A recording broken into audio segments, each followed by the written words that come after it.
تفہیم القرآن سید ابو العلا مودودی، سورہ انفال آیات 9 تا 19۔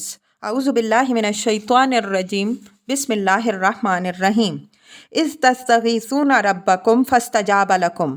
ترجمہ: اور وہ موقع جب کہ تم اپنے رب سے فریاد کر رہے تھے، جواب میں اس نے فرمایا انی ممدکم بألف من الملائکۃ مردفین۔ ترجمہ: میں تمہاری مدد کے لیے پے در پے 1000 فرشتے بھیج رہا ہوں۔ وما جعلہ اللہ الا بشری ولتطمئن بہ قلوبکم۔ ترجمہ: یہ بات اللہ نے تمہیں صرف اس لیے بتا دی کہ تمہیں خوشخبری ہو اور تمہارے دل اس سے مطمئن ہو جائیں۔ وما النصر الا من عند اللہ۔ ترجمہ: ورنہ مدد تو جب بھی ہوتی ہے اللہ ہی کی طرف سے ہوتی ہے۔ ان اللہ عزیز حکیم۔ ترجمہ: یقیناً اللہ زبردست اور دانا ہے۔ اذ یغشیکم النعاس امنۃ منہ۔ ترجمہ: اور وہ وقت جب کہ اللہ اپنی طرف سے غنودگی کی شکل میں تم پر اطمینان و بے خوفی کی کیفیت طاری کر رہا تھا۔ تفسیر: یہی تجربہ مسلمانوں کو احد کی جنگ میں پیش آیا، جیسا کہ سورہ آل عمران آیت 154 میں گزر چکا ہے، اور دونوں مواقع پر وجہ وہی ایک تھی کہ جو موقع شدت خوف اور گھبراہٹ کا تھا، اس وقت اللہ نے مسلمانوں کے دلوں کو ایسے اطمینان سے بھر دیا کہ ان پر غنودگی طاری ہونے لگی۔ وَيُنَزِّلُ عَلَيْكُم مِّنَ السَّمَاءِ مَاءً لِّيُطَهِّرَكُم بِهِ۔ ترجمہ: اور آسمان سے تمہارے اوپر پانی برسا رہا تھا تاکہ تمہیں پاک کرے۔ وَيُذْهِبَ عَنكُمْ رِجْزَ الشَّيْطَانِ۔ ترجمہ: اور شیطان کی نجاست کو تم سے دور کر دے۔ وَلِيَرْبِطَ عَلَىٰ قُلُوبِكُمْ وَيُثَبِّتَ بِهِ الْأَقْدَامَ۔ ترجمہ: اور تمہاری ہمت بندھائے اور اس کے ذریعے سے تمہارے قدم جما دے۔ تفسیر: یہ اس رات کا واقعہ ہے جس کی صبح کو بدر کی لڑائی پیش آئی۔ اس بارش کے 3 فائدے ہوئے۔ ایک یہ کہ مسلمانوں کو پانی کی کافی مقدار مل گئی اور انہوں نے فوراً حوض بنا بنا کر بارش کا پانی روک لیا۔ دوسرے یہ کہ مسلمان چونکہ وادی کے بالائی حصے میں تھے، اس لیے بارش کی وجہ سے ریت جم گئی اور زمین اتنی مضبوط ہو گئی کہ قدم اچھی طرح جم سکے اور نقل و حرکت بآسانی ہو سکے۔ تیسری یہ کہ لشکر کفار نشیب کی جانب تھا، اس لیے وہاں اس بارش کی بدولت کیچڑ ہو گئی اور پاؤں دھنسنے لگے۔ شیطان کی ڈالی ہوئی نجاست سے مراد وہ ہراس اور گھبراہٹ کی کیفیت تھی جس میں مسلمان ابتداءً مبتلا تھے۔ اذ یوحی ربک الی الملائکہ۔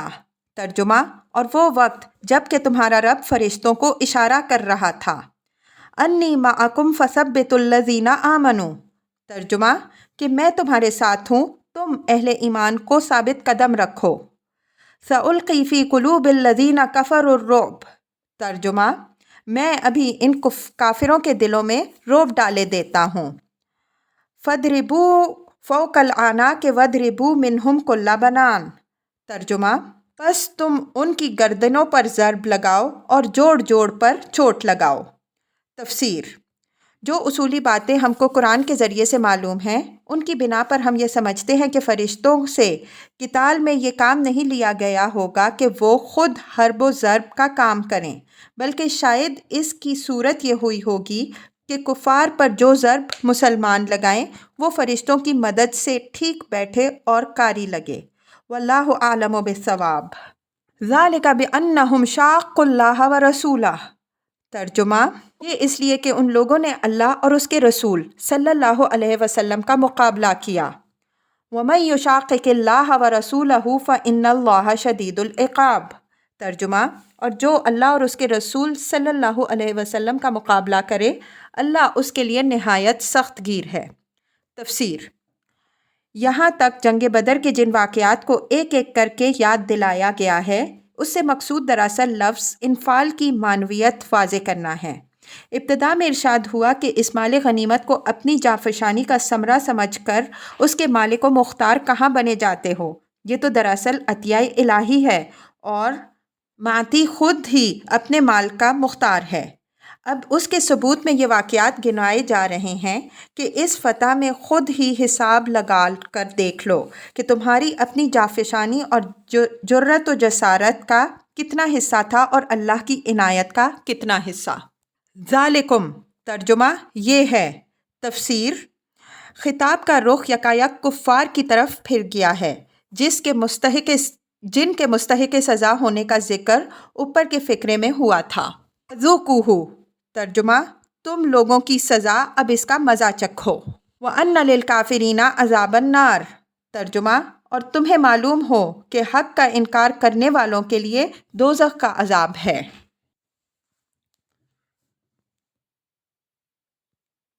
یا ایھا الذین آمنوا ترجمہ: اے ایمان لانے والوں، اذا لقیتم الذین کفروا زحفا فلا تولوہم الادبار ترجمہ: جب تم ایک لشکر کی صورت میں کفار سے دوچار ہو تو ان کے مقابلے میں پیٹھ نہ پھیرو۔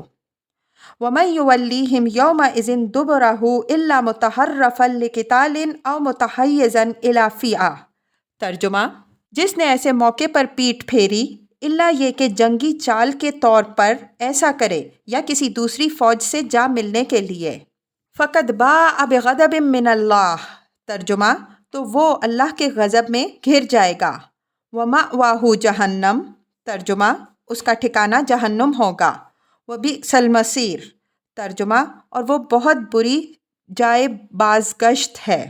تفسیر: دشمن کے شدید دباؤ پر مرتب پسپائی آرڈرلی ریٹریٹ ناجائز نہیں ہے، جبکہ اس کا مقصود اپنے اقبا مرکز کی طرف پلٹنا یا اپنی فوج کے کسی دوسرے حصے سے جا ملنا ہو۔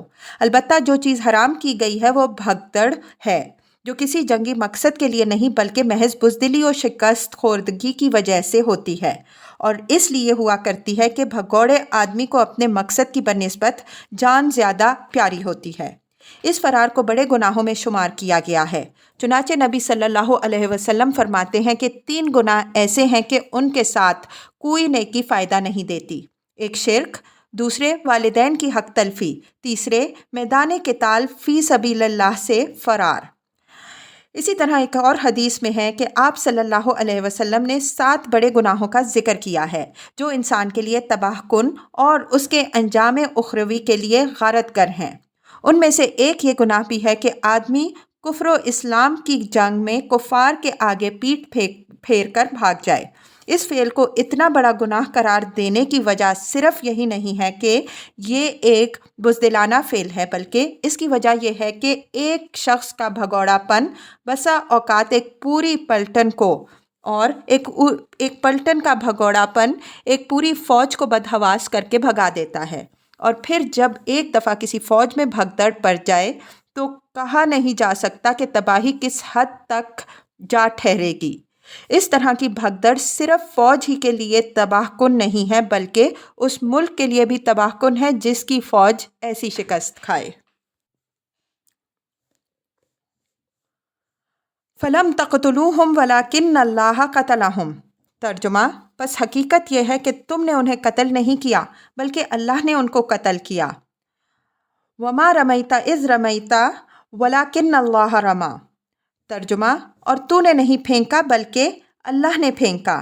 تفسیر: معرکہ بدر میں جب مسلمانوں اور کفار کے لشکر ایک دوسرے کے مقابل ہوئے اور عام زد و خرد کا موقع آ گیا تو حضور صلی اللہ علیہ وسلم نے مٹھی بھر ریت ہاتھ میں لے کر شاہت الوجوہ کہتے ہوئے کفار کی طرف پھینکی، اور اس کے ساتھ ہی آپ صلی اللہ علیہ وسلم کے اشارے سے مسلمان یکبارگی کفار پر حملہ آور ہوئے۔ اسی واقعے کی طرف اشارہ ہے۔ وَلِيُبْلِيَ الْمُؤْمِنِينَ مِنْهُ بَلَاءً حَسَنًا ترجمہ: اور مومنوں کے ہاتھ جو اس کام میں استعمال کیے گئے تو یہ اس لیے تھا کہ اللہ مومنوں کو ایک بہترین آزمائش سے کامیابی کے ساتھ گزار دے۔ ان اللہ سمیع علیم ترجمہ: یقیناً اللہ سننے والا اور جاننے والا ہے۔ ذالکم یہ معاملہ تو تمہارے ساتھ ہے۔ وَأَنَّ اللَّهَ مُوهِنُ کَیْدِ الْکَافِرِینَ ترجمہ: اور کافروں کے معاملے یہ ہے کہ اللہ ان کی چالوں کو کمزور کرنے والا ہے۔ ان تستفتحوا فقد جاءکم الفتح۔ ترجمہ: ان کافروں سے کہہ دو کہ اگر تم فیصلہ چاہتے ہو تو لو، فیصلہ تمہارے سامنے آ گیا۔ تفسیر: مکے سے روانہ ہوتے وقت مشرکین نے کعبے کے پردے پکڑ کر دعا مانگی تھی کہ خدایا دونوں گروہوں میں سے جو بہتر ہے اس کو فتح عطا کر، اور ابو جہل نے خاص طور پر کہا تھا کہ خدایا ہم میں سے جو برسر حق ہو اسے فتح دے اور جو برسر ظلم ہو اسے رسوا کر دے۔ چنانچہ اللہ تعالیٰ نے ان کی منہ مانگی دعائیں حرف بحرف پوری کر دیں اور فیصلہ کر کے بتا دیا کہ دونوں میں سے کون سا گروہ اچھا ہے اور کون برسر حق ہے۔ وَإِن تَنْتَهُوا فَهُوَ خَيْرٌ لَكُمْ۔ ترجمہ: اب باز آ جاؤ تو یہ تمہارے لیے بہتر ہے۔ وَإِن تَعُودُوا نَعُدْ۔ ترجمہ: ورنہ پھر پلٹ کر اسی حماقت کا اعادہ کرو گے تو ہم بھی اسی طرح سزا کا اعادہ کریں گے۔ وَلَن تُغْنِيَ عَنْكُمْ فِئَتُكُمْ شَيْئًا وَلَوْ كَثُرَتْ۔ ترجمہ: اور تمہاری جمعیت خواہ وہ کتنی ہی زیادہ ہو تمہارے کچھ کام نہ آ سکے گی۔ وَأَنَّ اللَّهَ مَعَ الْمُؤْمِنِينَ۔ ترجمہ: اللہ مومنوں کے ساتھ ہے۔